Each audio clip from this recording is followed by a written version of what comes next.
जय हिंद।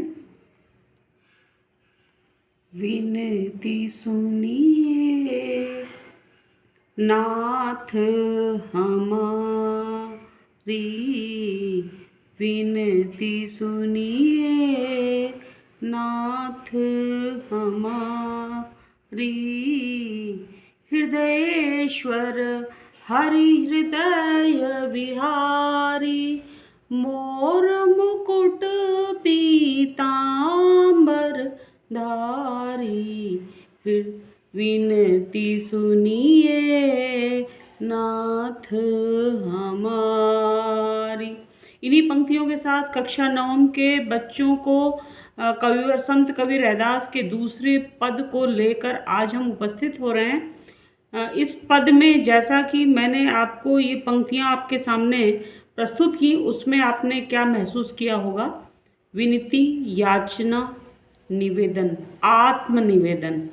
तो निवेदन, विनती और याचना से परिपूरित और ईश्वर की जो अटूट श्रद्धा भक्ति होती है, उसको कविवर रैदास जी ने दूसरे पद में प्रस्तुत किया है। वे कहते हैं, ऐसी लाल तुझ बीनु कौन करे। कविवर रैदास के बारे में आप लोगों ने इनके जीवन प्रसंग को पढ़ा होगा कि ये अछूत जाति के थे, अस्पृश्य जाति के थे। समाज में इनका उतना आदर नहीं होता था, सम्मान नहीं होता था और सर्वहारा वर्ग के कहलाते थे। मोची वाला कर्म करते थे, जूता इत्यादि बनाते थे, उसी से अपना भरण पोषण किया करते थे। और इनके सामने, जैसा कि सभी जानते हैं, हारे को हरि नाम, जो हारा हुआ प्राणी होता है उसके लिए सिर्फ एकमात्र हरि के नाम का सहारा होता है।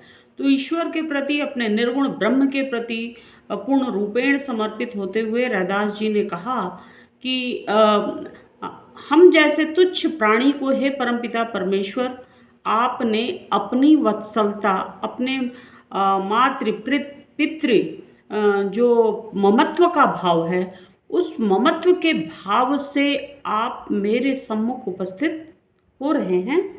आपका यह रूप अपने आप में बहुत ही दिव्यतम है। आप जैसा माता पिता भी प्रेम नहीं कर सकते हैं, आपने मुझे अपना लाल बनाकर अपने लाडले को इतना स्नेह दिया है कि जिससे मैं अब गौरवान्वित महसूस कर रहा हूँ। बड़े ही मुझे गर्व की अनुभूति हो रही है। आगे कहते हैं, गरीब निवाज गुसैया मेरा माथे छत्र उधरै।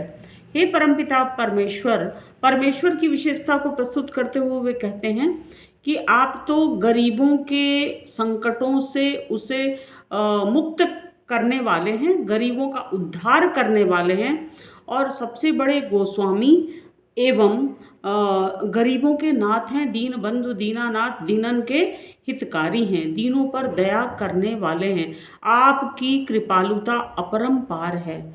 आपकी हृदय कितना दयालु है, इसको शब्दों में बयान नहीं किया जा सकता। तो हे परमपिता परमेश्वर, आपने जैसी अपनी कृपालुता मुझ पर प्रदर्शित की है, तो मुझे ऐसा एहसास हो रहा है कि मेरे सिर पर आपकी कृपालुता का छत्र मुझे महसूस हो रहा है। ऐसा प्रतीत होता है मानो किसी शहंशाह के ऊपर छत्र लगाकर सेवक इत्यादि चल रहे हैं, यानी छत्रधारी शहंशाह अपने आप को मैं महसूस कर रहा हूँ, क्योंकि आपका वरद हस्त हमारे सिर पर है। आगे वो कहते हैं, अपने जीवन की कड़वी सच्चाई को बयां करते हुए, जाकी छोति जगत कऊ लागे तापर तू ही डरे। हे परमपिता परमेश्वर, आप तो इस धरती के, इस ब्रह्मांड के कण कण में व्याप्त हैं और कौन सा जीवधारी कैसा कर्म कर रहा है, इसको अपने प्रत्यक्ष नेत्रों से देखकर आप जैसा मूल्यांकन करने वाला कोई भी प्राणी, कोई भी नहीं है। वो कहते हैं, मैं तो एक सर्वहारा वर्ग का अस्पृश्य जाति का प्राणी हूँ, मुझसे कोई स्पर्श तक नहीं करना चाहता है। मुझे बहुत ही निकृष्ट कोटि का, निम्न वर्ग का लोग महसूस करते हैं और अपमानित और घृणित दृष्टि से देखते हैं। मुझे यदि मैं जल को भी स्पर्श कर देता हूँ तो उस जल को लोग ग्रहण नहीं करते। यह सांसारिक लोगों की यह जो झूठा अहंकार है, जाति का जो झूठा अहंकार है, इस झूठे अहंकार को आपने बखूबी समझा है। और आप तो मुझ पर इतनी कृपा करते हैं कि मेरे इस अपमानित होने वाले दृश्य को देखकर आपके नैनों से, आपके नेत्रों से अविरल अश्रुधारा बहने लगती है। तापर तू ही ढरय, ढरय का अर्थ होता है आंखों से आंसू ढुलक पड़ना। आप इतने दयालु हैं, इतने कृपालु हैं कि मेरी ऐसी दुर्दशा को देखकर, इस संसार के और कुलीन वर्ग के लोगों का व्यवहार को देखकर, जो कि अहंकार से परिपूरित है, तो आपके आंखों से आंसू बहने लगते हैं।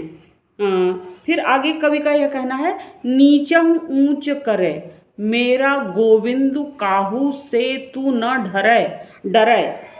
हे प्रभु, आप सर्वशक्तिमान हैं, आप सर्वव्याप्त हैं और आप में अपार शक्ति है, जिसकी वजह से हम जैसे निकृष्ट कुल के लोगों का उद्धार कर देते हैं। एकदम जमीन से जुड़े हुए प्राणियों की हाव भाव देखकर, श्रद्धा भक्ति को देखकर आप मुझे उच्चासन प्रदान आप कर देते हैं।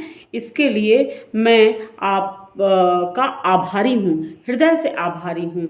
और हे प्रभु, आप बड़े जितने भी उच्च कुलीन वर्ग के लोग हैं, जो गरीबों से अस्पृश्यता का भाव रखते हैं, ऐसे लोगों से भी आप कभी डरते नहीं हैं। आपका निर्भीक स्वभाव है। और क्यों निर्भीक स्वभाव है? क्योंकि परमपिता परमेश्वर केवल सत्य पथ पर चलने वाले प्राणियों के जीवन का ही उद्धार करते हैं। जो सत्य पथगामी होता है, सत्यभाषी होता है, उसकी श्रद्धा भक्ति बड़ी ही निष्कलुष होती है।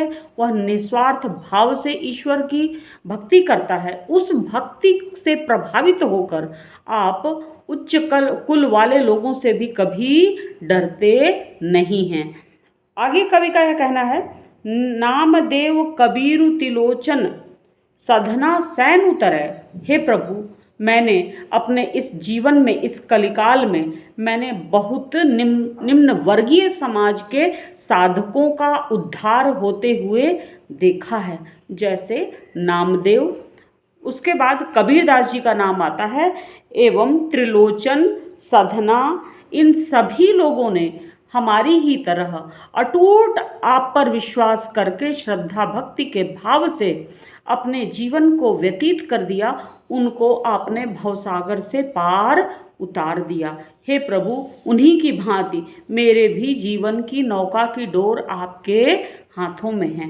अंतिम पंक्ति में कवि का यह कहना है, कही रविदास सुनहु है संतहु हर जीवु ते सभय सरय।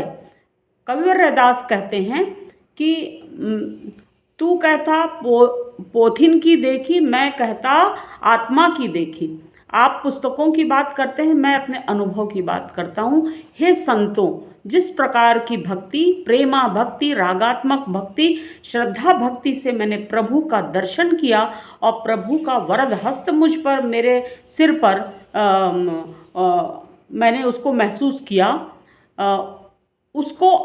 उस माध्यम से आप लोग भी अपने जीवन का उद्धार कर देते हैं। जो व्यक्ति, जो संत, जो साधक हरि के नाम का स्मरण करता है और हरि के नाम के सहारे अपना जीवन व्यतीत करता है, उसका तो उद्धार स्वयं हो जाता है। और अपने स्मरण में केवल अपनी जिह्वा पर राम के नाम को लाता है। इसीलिए कविवर तुलसीदास जी ने भी कहा है, वो कहते हैं राम नाम मनि दीप धरु जीह देहरी द्वार, तुलसी बाहर भीतरो जो चाहसु कल्याण। तो अपने जिह्वा पर राम नाम यानी प्रभु का नाम रख कर, ये प्रभु का नाम मणि की भांति होता है। उससे क्या होता है, हमारे आंतरिक जगत का कलुष मिट जाता है और हमारे सांसारिक जगत में जो भी कष्ट होते हैं, जो भी विघ्न बाधाएं होती हैं, कठिनाइयाँ होती हैं, उनसे भी हम मुक्ति पा लेते हैं और सहज मिलय अविनाशी, और सहज ही वह अविनाशी तत्व यानी परमपिता परमेश्वर की प्राप्ति हो जाती है। उनके चरण कमलों में हमारा स्थान सुरक्षित हो जाता है। इन्हीं पंक्तियों के साथ धन्यवाद।